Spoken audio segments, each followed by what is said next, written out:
এত ফাঁকা রাস্তায় আমরা কোথায় যাচ্ছি? চলো তোমাদেরকে একটু খুলে খালে বলা যাক। আসসালামু আলাইকুম গাইস, আমি রাহুল। ফাইনালি আমরা বেরিয়ে পড়েছি মুরব্বি ম্যাডামের কাছে যাবো বলে। না না সরি, ম্যাডাম নয়, মুরব্বির কাছে চা খেতে যাবো বলে। তারপরে আমরা পাম্পে চলে গেলাম, পাম্পে থেকে একটু তেল তোলার ব্যবস্থা করলাম, কেন গাড়িতে তেল খুবই কম ছিল। ফাইনালি আমরা তেলটা তুলে নিলাম, তেলটা তুলেই তারপরে আমরা বেরিয়ে পড়ছিলাম মুরব্বির কাছে যাবো বলে। আর হ্যাঁ, মুরব্বির দোকানটা হচ্ছে রানিহাটি পানিয়ারা, তো আমাদেরকে টোল বাঁচানোর লেগে চলে যেতে হবে সাইড দিয়ে। তারপরে আমরা ফাইনালি চলে গেলাম Ranihati.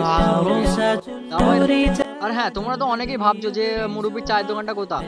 SP office, Ranihati SP অফিসের পাশ দিয়ে চলে গেলে মুরব্বির সেই ভাইরাল চা পেয়ে যাবে।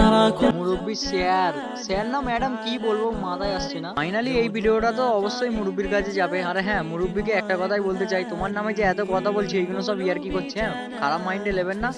ফাইনালি এসে দেখলাম মুরব্বি পাঁপড় ভাসছে, তারপরে মুরব্বির সাথে দু একটা কথা বলে নিলাম। আর হ্যাঁ, মুরব্বি কেন দাঁড়িয়ে আছে, আমাদেরকে সম্মান দিচ্ছে, আর এই সম্মানের লেগেই মুরব্বির কাছে আমাদের যেতে ভালো লাগে।